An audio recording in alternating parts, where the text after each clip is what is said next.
We are here with Dr. Phillip Ebrall, who is a former head of school. He'll tell us about which school. He's former head of so many schools that I'm not even going to recite them, but we are here nonetheless, and I'm glad to have a chat to Dr. Phillip Ebrall this afternoon. Joseph, it's absolutely beautiful to be with you today. Thanks so much for this invitation to get this system that you're wanting to do into place. And that's talking with chiropractors about chiropractic. And you've got one of the most astounding lists I've ever known. So I'm really appreciative to have this time with you and with the people who trust you to bring them good information. Let's go back to that head of school business, because that's a really valuable position, and there's about 50 of them globally now with all the programs we've had or have, sorry. I'm thinking of had for the past tense of what I've done, and Sure. I think in summary I've opened about 7 campuses in 5 institutions in 4 countries and 3 languages. Wow. So I think I'm starting to learn a little bit about chiropractic education. Just started. That's it. You're at the beginning. I see myself perpetually as a student. Yes. I learn so much, and I'm learning from you very, very much about, when I follow your conversations and I see the things that you pick up on, I think, why didn't I see that? Dang, you're a step ahead. And that's what I love about you. So thank you for being in your world. I think to be a student is something that even when what are you now, about 30 years practice? 25. From 25, and I saw your graduation movie and that sort of wonderful stuff. That's good to celebrate, and you are classified as an expert. You could go into a courtroom and you could stand up and show not only your basic undergrad education, basic in the crudest term, of course, that's your first professional degree, Yes. but also your upper cervical specialty training and the evidence that you present as an educator for teaching people how to do that. So you are an expert in your field. And as that, can I ask you a question in this interview? Let me ask you, what do you do? I know it's something to do with this bit of the neck. So what exactly do you do when a patient comes in and says, geez, I've got these headaches, Joe, what can you do about it? What do you do? Well, I think we do the same workup as any chiropractic professional and various other professionals, but we are, let's say, if for want of a better word, indoctrinated by the tradition of the Palmers, where the upper neck seemed to be the housing for most of the human dynamo junction, switch box, attenuator, flow regulator, oh God, energy modifier. And so if you hone in onto that, you can also rule it out as a cause and say, oh, you need a brain MRI. So I focus on that area that is like a maximal neurological interface. How about an immunity enhancer? Immunity has to be connected. We don't know how directly or indirectly, according to the literature, but we do know. So now all the people watching this, and thank you for doing that with us, how would you describe that to your patient? Well, they only respond to the most crudest things, and that's all of us. Is your head on straight? Because if is your head on straight carries with it every ramification of the subluxation complex, and that is that if the biomechanics is out, if the writing mechanism of the eyes and the horizon is out, it can attenuate, change the tonal response of nearly everything, including balance mechanisms, hearing, etc., ad infinitum. Isn't that the sheer joy of what chiropractors do? Yes, because you can strip it down to simples. Isn't it? It's so simple and so straightforward and so uncomplicated. That's why I've taken 30 years, I guess, of absorbing myself into this after my first career as a broadcaster and a bit of stuff in photography. I got a master of photography and that sort of thing. But when I came into chiropractic, broadcaster, master of photography, PhD in male adolescent low back pain and chiropractic in the state of Victoria. Yes. Was that observing a lot of the workers' compensation stuff as well? Yeah, Or well, that was that a sort of different paper? span out of it. That was a nice little Yeah, paper. yeah, lots of Pran papers. Magna, yeah, Pran Magna led the world in that, and he became quite a nice friend. And we'd talk about stuff. He'd say, Of the manga "Oh, you're, report? yeah, Yep. yeah, yeah." And Pran was out in Australia. He says, "Oh, this is wonderful." I said, "No, Pran, for Yeah. God's sake, your stuff's a wonderful thing here." You know, so yeah, it's lovely to work with gentlemen and people who You've worked with celebrate. so many, Phil. Did you cross paths with Nikolai Bogduk much? No, no, No. I've not. Scott Haldeman at all? Yes, yes, Yes. yes. Scott makes an amazing contribution, and one that's not recognised by many at the moment. He's very big on, I guess, charity is the word, the kindness of giving to those less fortunate. Wow. And he's really promoting and doing a lot of work that we don't hear about, that's under the radar. And I think we owe a great debt from our profession to Scott. Anyone And else people that you, like sorry, Lou Sport, say people again? like Lou Sportelli, who really have been there, almost like the Godfather protector, and Chester Wilk, who took the Wilk AMA. trial and challenged the AMA and took a victory. These Yeah. are things that we can't throw away. Unlike the ACA in Australia at the moment, to say that doesn't happen, you're a conspiracy theorist, Mm. conspiracy something. Yeah, like you can't deny the evidence. You can't deny the 1962 document that's there, that I think you've got a copy of, I've got a copy of. We Mm. know what the plan Yes, is. and no one's saying that we know it all, but we have so much a bedrock to what we do. And yet, There is, and that's the thing that keeps us going through court trial after court trial, with those several thousand chiropractors who spent time in jail. there you go. It wasn't for their beliefs, because we're not about belief. It was for their practice, and their practice stuck it up the nose of medicine. Yeah, and I was looking through some 1908 issues of the Chiropractor from BJ and DD.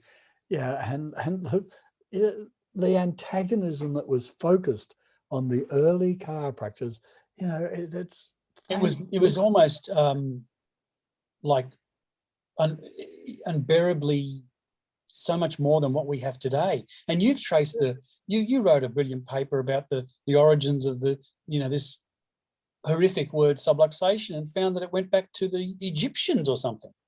Yes, and there's even stuff that went around this week on the internet showing a caveman picture of it.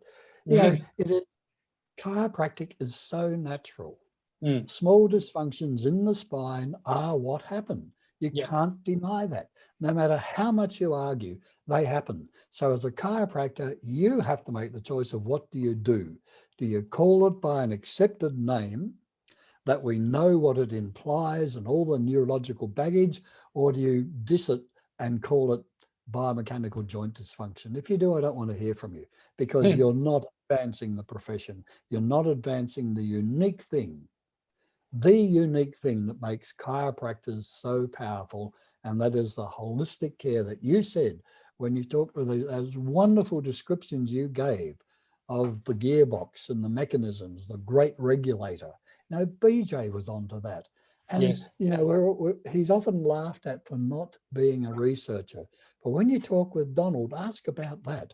The research and the documentation that BJ did is incredible, but people have not bothered to look at it.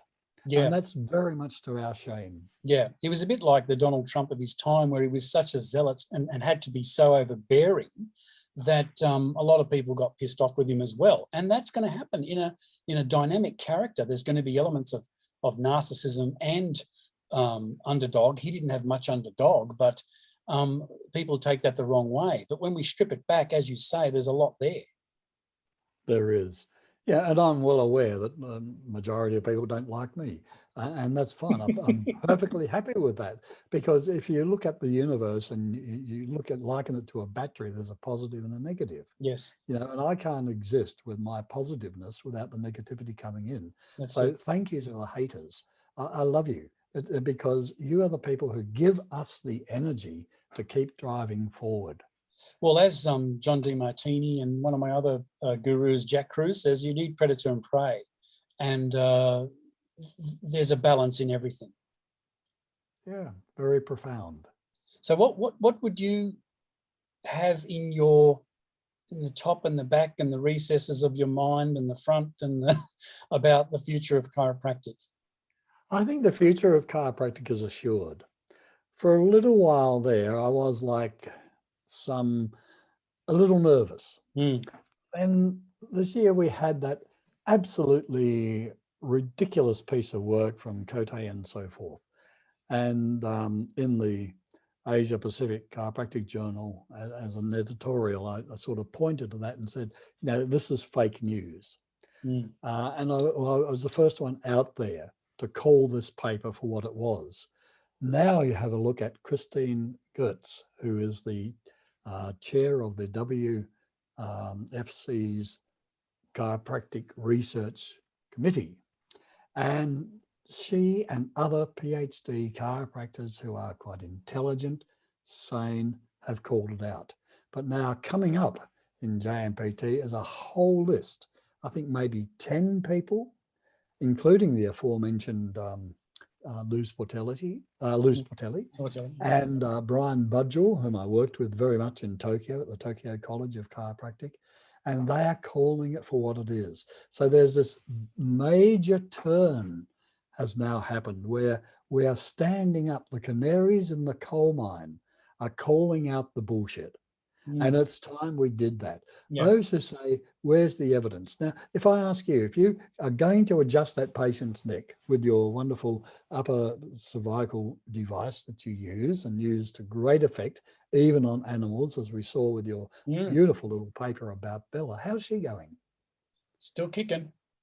And that's the active thing, because she was paralyzed in the lower half of her body. And you didn't even go near that. When you adjusted her, you adjusted the top end. And so everyone knows we're talking about a dog, right? Yep. Yeah, there's a few lines that could come after that. But she's a lovely little puppy, and upper cervical adjusting, restored function in her lower body. Now, you can't call that placebo, because dogs don't know placebo. You can call that an observation and an effect that you see. And what I'm trying to do now in my research is to understand, how do we talk about the observations that we see? And that's the philosophy of chiropractic. It's not chiropractic philosophy, the rah-rah, feel-good, pop psychology type stuff. Yeah. The market's flooded with that. This is the philosophy of chiropractic in the same sense as we have the philosophy of Western science, the philosophy of this and so on and so forth. So with that, we need to look at what is the story that you're telling, what gives it veracity or truth. And the latest bit of learning I did with a program of the University of Edinburgh, which is one of the top philosophical universities in the world, with their programs, and Mikola Massimi, who's a wonderful thinker. Yeah, and there doesn't have to be an absolute truth. This is where the evidence-based medicine people go down the tubes very rapidly, because in medicine and in chiropractic, there is no absolute truth until you're dead and the post-mortem's done. Lovely. And then all they can say is you carked it because your arteries are clogged or something. And that exactly. is, again, yeah. Because when you want to freeze it and set it in stone, it's more an act of centralized control than an act of, oh, we've found the truth. It's more someone's ego coming into play anyway. So most of EBM is misdirected egos. Would you agree with that? Yes. And there's so much ego in chiropractic, and that leads to a distortion of the principles of DD in the first instance, and their iteration through BJ, and even Jansi to some extent. I love the phrase from Jansi when he said chiropractic is a system of healthcare. And that really sums up what we're about.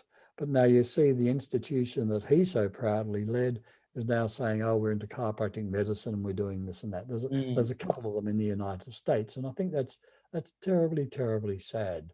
Yeah. And the Canadians, do you have any Canadian subscribers to your? Oh, yeah. Yeah, a lot of them are a little bit disillusioned. I'm not surprised. Mm. And when you look at what is happening in one particular, I won't say name it, No. and I won't talk about it because it's before the courts and Snip. so forth. But, you know, this is egos that come up who don't understand what a chiropractor does. The chiropractor takes a patient off the street who's noticed a change in the things they like to do. They can't lift up their grandkid. They can't run a sub 5-minute mile. They can't do this. They can't do that. And they want help. They want to be restored to where they came from. Yeah. Who can do that? The chiropractor, because the chiropractor will listen, determine what is causing, and all we do is look for the cause. The effects will settle, and the patient will come back and say, whatever you did, it's worked. Yeah, and that is I think the greatest gift that we can ever have as a practitioner. So I usually call you Professor Phil. So And a few other things. Professor Phil, you said you're optimistic about the future. What about for yourself? Is there another? You started that beautiful journal that I contributed to, Asia Pacific Chiropractic Journal. Thank you. Anything else on the horizon? You're working a little bit with ASRF, is that right? I'm supporting ASRF. I think that's one of the world's most wonderful research organisations, with a board of really good practitioners who are we'll put it this way. hard. Let's say you had unlimited funds and a magic wand. What would Professor Phil do tomorrow? I'd start a program in Australia that focused on the very basic essentials of chiropractic, that was philosophically based, without being compromised by CCEA, which is a compromising organisation by definition. It has to bring together so many different academic egos and make them all a bland sort of approvable mix. I'm having a crack at doing that in a nation offshore at the moment, where we're looking at a 6-year chiropractic program leading to a doctorate in chiropractic. And, you know, if that comes off, I think it could set a real good pattern. But education is my bag. I like working with young people and young minds.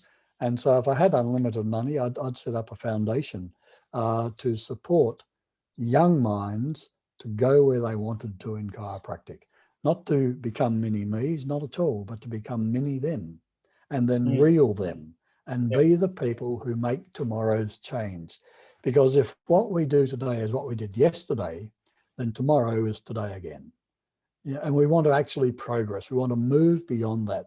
So if I had that wand and I had that funding, that's what I would do. Do you think that there's a degree of, when you mention offshore, I mean, when I think of the world, there might be 7 billion on Earth, there might be 1 billion or less that have access to chiropractic. So there's like 6 billion people out there that may not have chiropractic care. I don't know, I'm just guessing.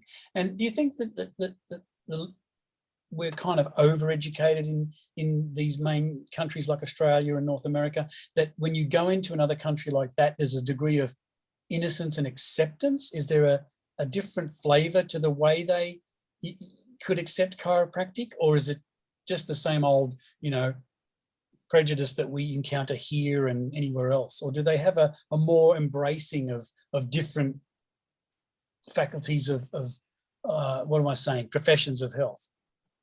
It's a very profound question, and you're absolutely right. There is a difference. And we have to recognize that. And I think that's perhaps one of my strengths in working in Asia, is that I'm not an American, and especially I'm not a Canadian. You know, I go there with a fresh Asian mind, and the Asian philosophy, and in particular, the philosophy that I've studied and I practice, is the Japanese philosophy. And that's very, very different to the Western philosophy. Yeah. And the Japanese approach to chiropractic is very different to the Western approach. So really, in some way, if I were a Japanese, I would think that chiropractic was a North American folk medicine. Right. And that sort of puts it into a perspective.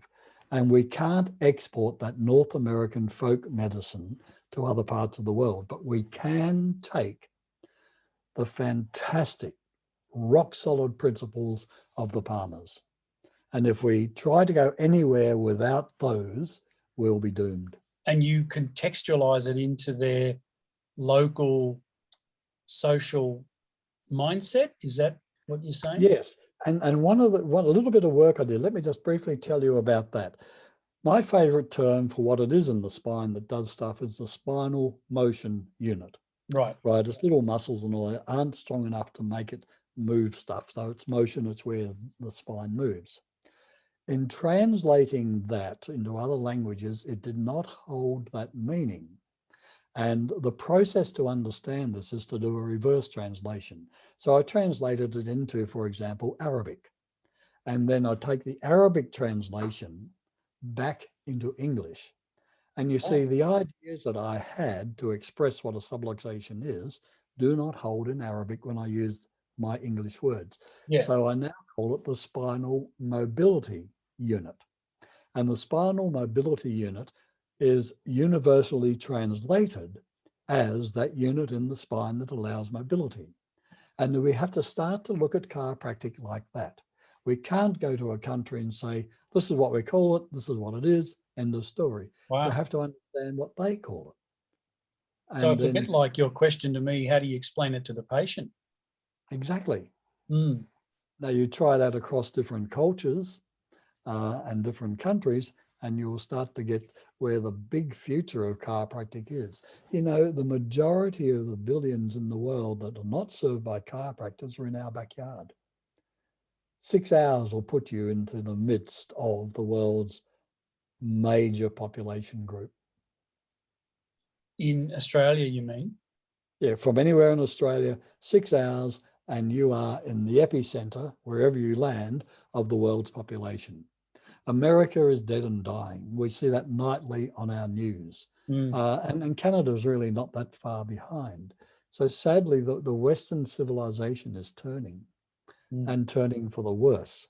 And I think our responsibility as chiropractors is to act to protect the profession in the best way that we can at this time. Wow. That might be a good place to call it a hiatus. Probably. Unless you've got anything more to say. No, I think I probably have said enough.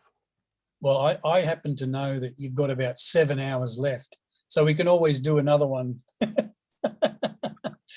So it's been great, Phil. Let's see you back here again, and I hope that you can have another chat with me in upcoming episodes.